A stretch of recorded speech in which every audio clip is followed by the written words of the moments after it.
Tears were running down her cheeks before she even realized they'd started, her manager's voice slicing through the clatter of plates and the hiss of the fryer. "You're fired, Miller. Effective immediately." The word hung in the air like a gunshot.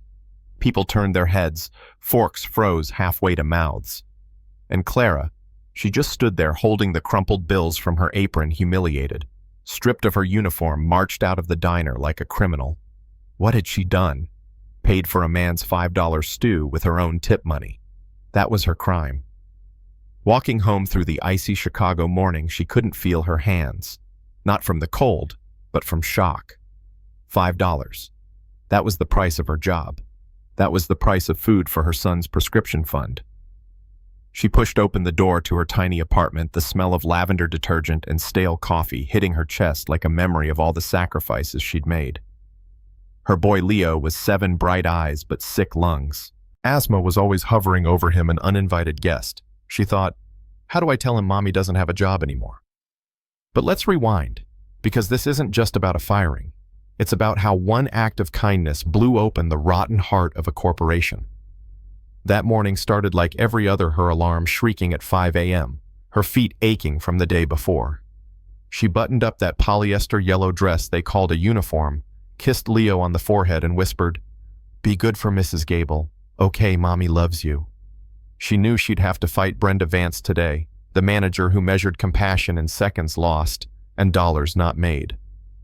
Brenda didn't see customers, she saw ticket averages. Didn't see employees, just units of labor. And then around lunchtime, the door jingled and in shuffled a man people tried not to see. Ragged jacket hair, matted eyes, tired. Brenda moved to kick him out before he took 3 steps. But Clara, she stepped in, smiled. Table by the window. His name, he said quietly, was Art.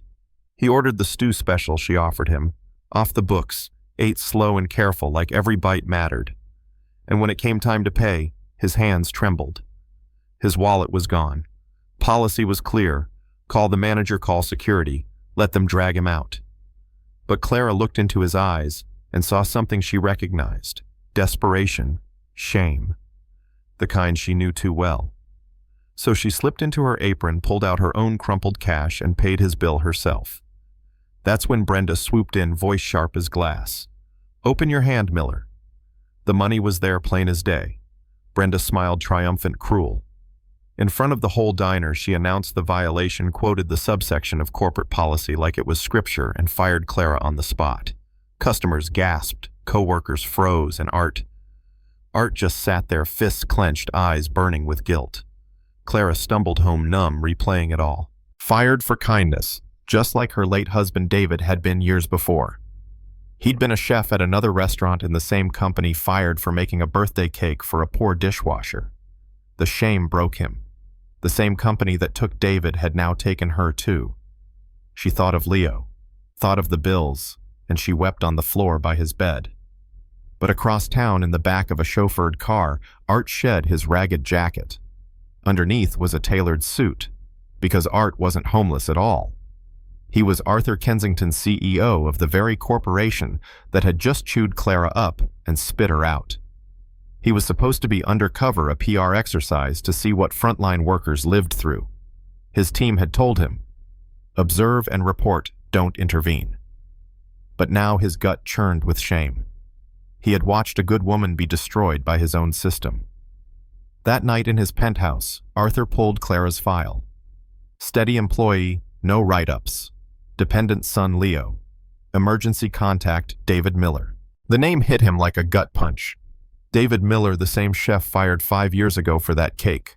Clara's husband. Arthur realized this wasn't chance. This was the monster his company had built, coming back around, wrecking the same family twice. By morning, Arthur wasn't just angry. He was resolved. He canceled his board meetings, called HR and legal, and drove straight to the Golden Spoon Diner. The staff was hushed when he walked in, no ragged jacket now, just a perfect charcoal suit. Brenda looked up mid-sip of coffee and her cup slipped right out of her hand. "Good morning," he said calmly. "You knew me yesterday as Art. My name is Arthur Kensington." The diner went silent. Brenda stammered, color draining from her face. Arthur laid it bare. He had seen everything. The cruelty, the blind loyalty to rules, the lack of humanity. He pulled out his phone, dialed Clara, put it on speaker. "Hello, Clara. You don't know me like this, but I was the man at table 7. And I am so sorry. What you did was the kindest thing I've seen in years, and you were punished for it. That ends today. Please come back to the diner.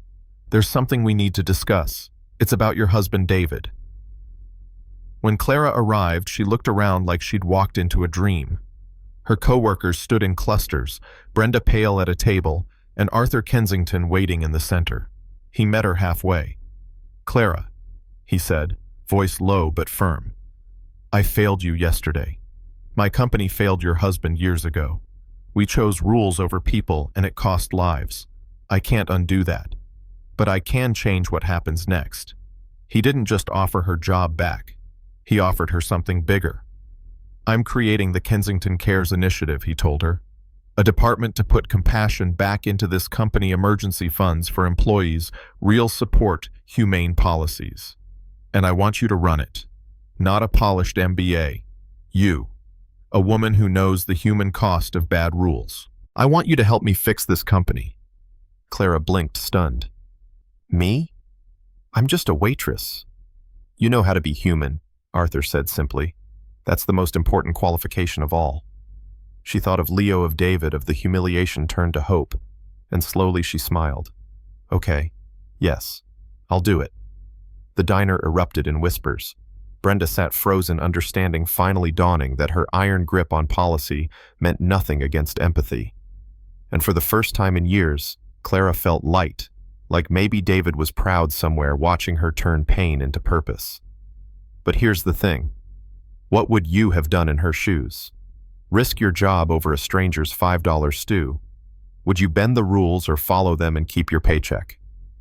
And do you think Arthur did enough to make it right, or was it too little too late? Drop your thoughts in the comments because I want to hear from you. If you believe compassion should come before corporate policy, hit that like button. And if you've ever seen kindness punished or rewarded in the most unexpected way, share your story. Because sometimes the smallest act of humanity can start a revolution. Tears were running down her cheeks before she even realized they'd started her manager's voice slicing through the clatter of plates and the hiss of the fryer. "You're fired, Miller. Effective immediately." The word hung in the air like a gunshot. People turned their heads, forks froze halfway to mouths. And Clara, she just stood there holding the crumpled bills from her apron, humiliated. Stripped of her uniform, marched out of the diner like a criminal. What had she done? Paid for a man's $5 stew with her own tip money. That was her crime. Walking home through the icy Chicago morning, she couldn't feel her hands. Not from the cold, but from shock. $5. That was the price of her job. That was the price of food for her son's prescription fund. She pushed open the door to her tiny apartment, the smell of lavender detergent and stale coffee hitting her chest like a memory of all the sacrifice